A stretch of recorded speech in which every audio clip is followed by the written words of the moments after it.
We've been talking about biblical criticism and other atheistic topics for the longest time. So I want to revisit some of those things for your benefit. My friend Brian has been telling me how wonderful Professor Finkelman is, and how he has disproven every basis of the Bible. The truth is, he hasn't disproven every basis of the Bible.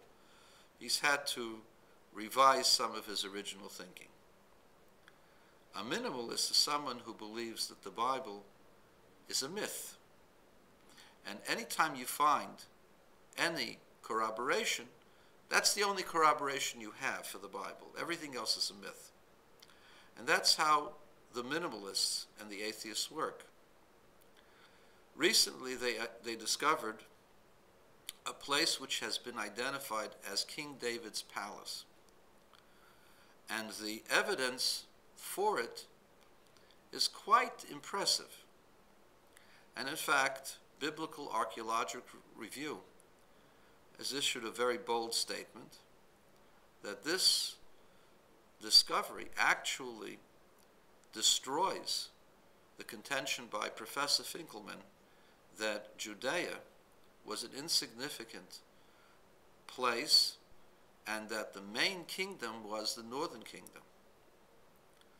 On contraire, they say, a huge fortress over 6 stories high with a large area that's for a palace indicates not an insignificant tribal chieftain as Finkelman wishes to relegate King David, but as a powerful king who strengthened his fortifications to prevent any kind of attack by enemies.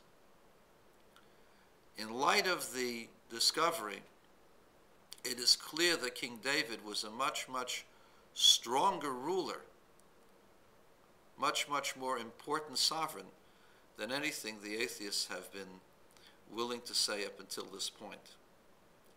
And the evidence keeps coming in on the side that King David not only existed, not only was a tribal king, but was a significant king with significant influence. There have been other artifacts that have clearly identified the house of David. And you have to ask yourself, the kingdom of Israel was destroyed by the Assyrians. The Assyrians destroyed the Philistine strongholds. They attacked Judea, but did not capture Judea. Now, if Judea is insignificant, smaller, and less powerful than the northern kingdom, it should have been just cutting through butter. Why did Sanherib have such a hard time? And how did he lose 185,000 men? And if you think that the events aren't recorded, they're recorded in the Assyrian record. They didn't record the destruction of the Assyrian army. But at the end of the prophecy in the book of Kings regarding Sanherib, how Sanherib's men died and he returned with only 3 soldiers. So the prophet says that as he was bowing down in his temple, pleading with his God that if his God would spare him, he would offer his 2 oldest sons as sacrifice. When they heard this, they decided they didn't want to become ashes under his altar, so they went and they killed him. The biblical critics pounced on this and said, see, the book is wrong, it's telling you a lie. We have the records. The official kingdom records, there's nothing stated in the kingdom records that Sanherib was murdered. Oh, and then they found the personal diaries of Esarhaddon, his son, which he describes how his 2 older brothers murdered his father in the same scenario that the Bible records. Now realize, Nineveh was about 400 miles north of Jerusalem. Nineveh was destroyed a few years after this event had taken place by the Babylonians. If the biblical record was written and redacted sometime in the 6th century, or by Ezra, then there is no way they could have known any of this. Because A, it's 400 miles away, and B, if it isn't in the historical records of the Assyrians, how would they know it? Made it up? Good guess? Instead, you're forced to conclude that the biblical record is accurate.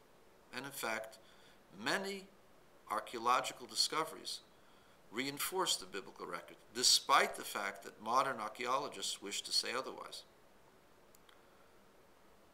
A couple of them that stand out, besides David's palace, besides the records of the Assyrian kings, the diary of Esarhaddon. King Hezekiah, in order to protect the city of Jerusalem from siege, said to have made a tunnel to the pool, to the waters of Siloam. In order to do so, to access these waters, he had to dig a tunnel in hard rock for about 1/3 of a mile. The Tanakh says 1,200 cubits, approximately 1,800 feet. The biblical critics claimed that this was an exaggeration, a myth. And lo and behold, a few years ago, they discovered the tunnels and opened them up for everyone to see. Tunnels allow access to the waters of Siloam. Tunnels also could be used as a way to flee. But they're there. They're there for anyone to see. A remarkable feat for a nomadic tribe that was insignificant and had no fortifications and just was a blip on the radar screen. Another interesting thing that the archaeology discovers against the Bible critics is the story of the Samaritans. The people looking at the documents of the Samaritans want to conclude that the Samaritans were actually from the northern kingdom, from the 10 tribes, and they existed side by side with the Judeans, and they were trying to reestablish contact with the Judeans, and the Judeans would have nothing to do with them. In order to make this plausible, you'd have to say that the Samaritans were originally the 10 tribes. This was the religion of the 10 tribes, and that they had a tradition that paralleled the tradition of the Judeans. And that the Judeans made up the story of the Kutians, the people coming from Kuta that replaced the original settlers of Samaria. When lo and behold, you find the documents of the Assyrian kings describing the destruction of Samaria and the removal of 27,000 soldiers from Samaria to places in northern Assyria, and then the removal of a large population from the cities called Kutia, from those cities in northern Assyria, bringing them to the area called Samaria. Exactly as the Bible says, and in sync with the timeline of the Bible. This has been acknowledged by Wikipedia that these documents actually exist. And so now you have to ask yourself, the basis of biblical criticism and atheism, the denial of the Bible, is it based on fact or is it based upon one's will? You decide.